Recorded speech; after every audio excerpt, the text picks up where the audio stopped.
This is Dylan and Darcy. They're my mum and dad's dogs.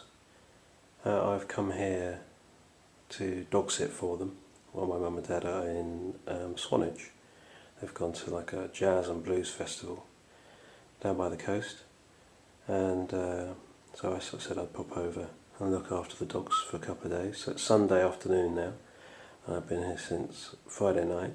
My folks have this odd thing with doors in the house where all the doors have these kind of locks on the outside.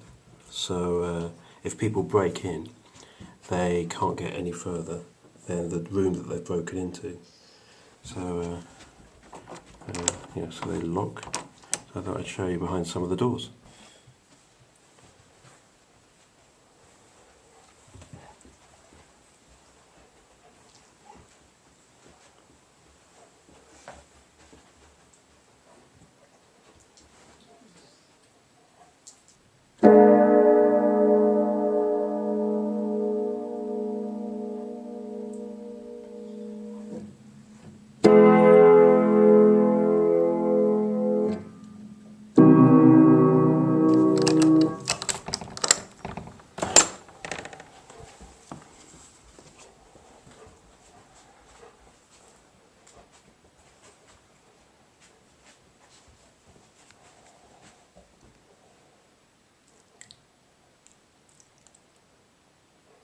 And that's my mum during the 60s. She's looking pretty cool. She was a folk singer for a little bit. And that's my sister. And that's her a bit younger. There's me leaning against a rock in the Lake District. My brother and sister have kids of their own. That's Izzy, I think, my sister's daughter. That's Jacob, my brother's little boy. There's my brother with him. There's one of the dogs. Back there I think you can see my dad, me and my brother. Well, rather annoyingly, there's very few of these keys to go around. So often as not, you have to take them out and open other doors. So let's start here.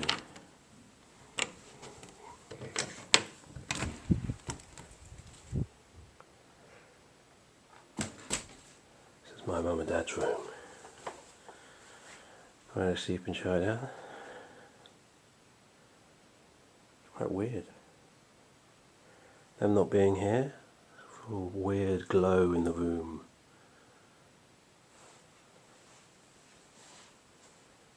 There's my mum and dad there.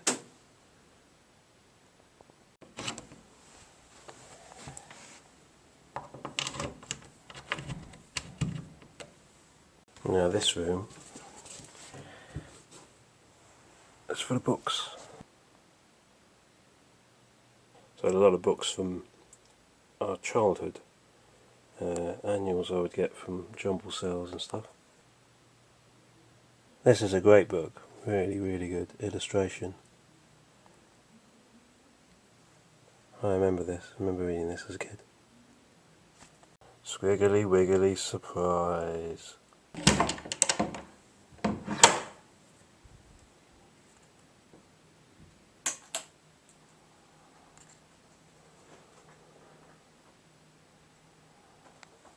Now I should just open the curtains.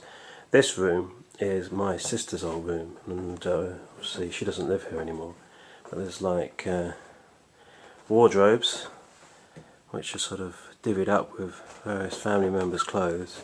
There's a cot here for when she does stay for her baby, and then there's this mirror at the end of the bed which I find absolutely terrifying. I've slept in this bed a few times, and I just find it really quite frightening.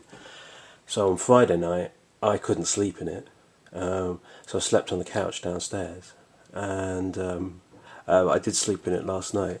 There's just something very, very spooky about this space.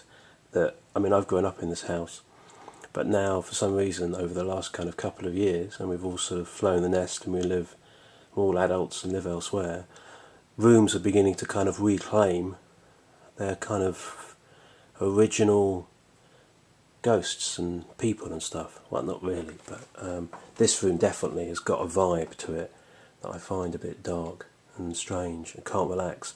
Always think I'm going to wake up, look in the mirror, and there'll be like someone in bed next to me, or there'll be somebody in the corner of the room. I don't like it. So yeah, obviously let's try one of the other rooms. Now this room, if I open it, this is where the young Adam Whitehall first had his own room to himself, and so kind of grew up in this room. My bed was here, all my books and stuff were here, my desk, and all the things. So I was here from like 10 till like 20. Look at it now.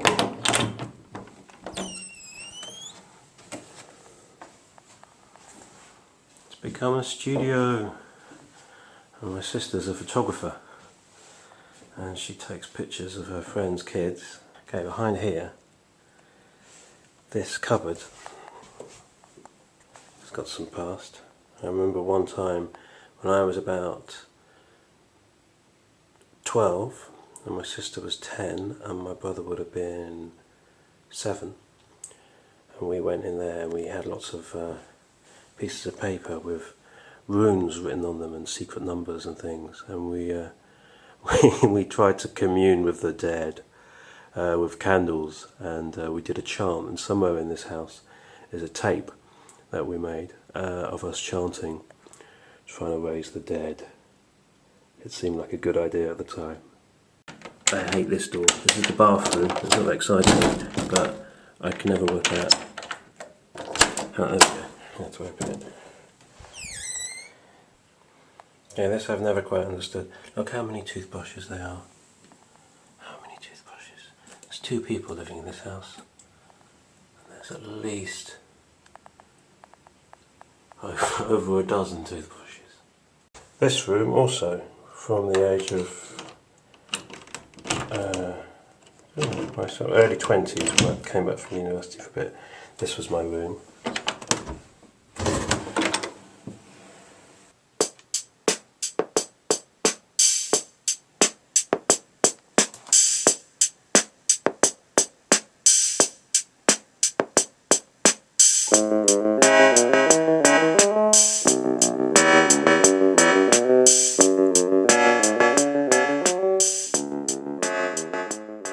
Now, my dad's a journalist, he works from home, and this is the stairs to his office attic. And again, it has a bit of security. The key to this lives in the airing cupboard.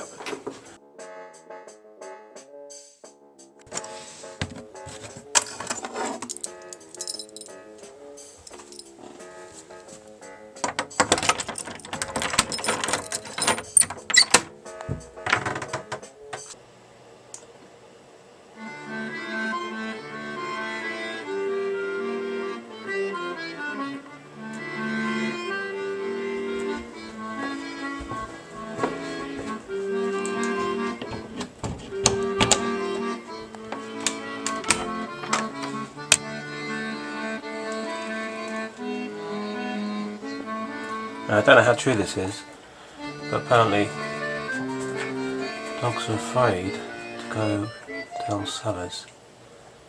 And it's true of these 2 dogs and previous dogs we've had. So, Dylan, you want to come down? Come down into the cellar? No? And dogs are pathologically frightened of what's beneath the ground.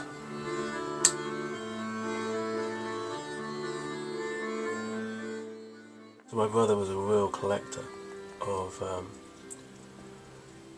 toys, the Zoids, Transformers, Star Wars, Dinky Toys, Airfix, There's the old-fashioned Womble game. We all remember that.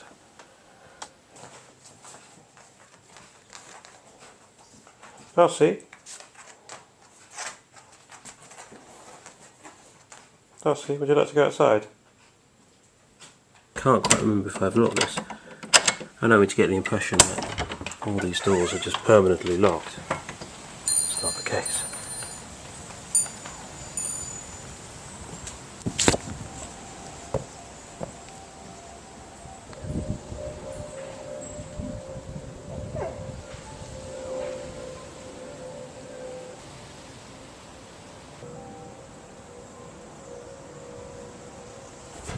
The big dog, Dylan, rather dominates the other dog. He won't ever allow me to just give the other one some love.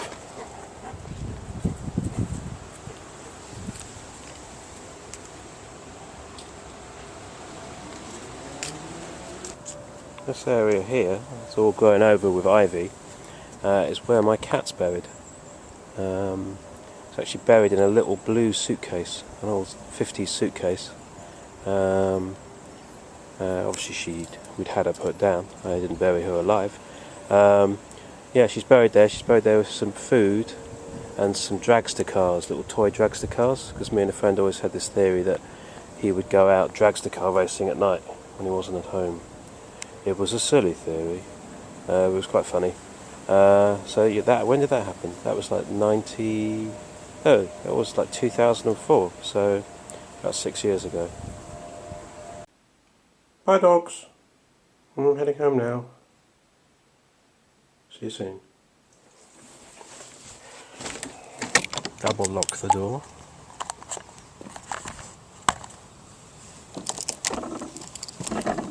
It's really difficult to do.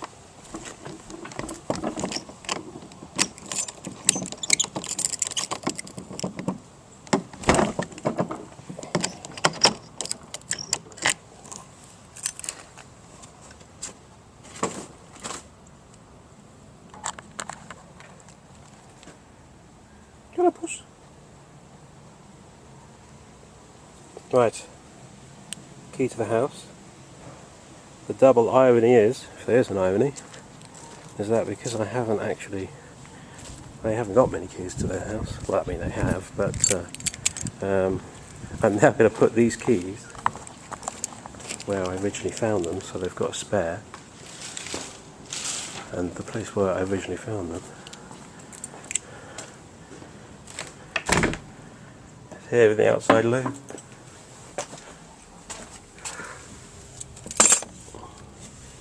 There we go, that's ultimate inside. No one would think to look there for the keys. Nobody at all.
Selling over 200,000 ROMs in Japan. Hello, Molly. Molly.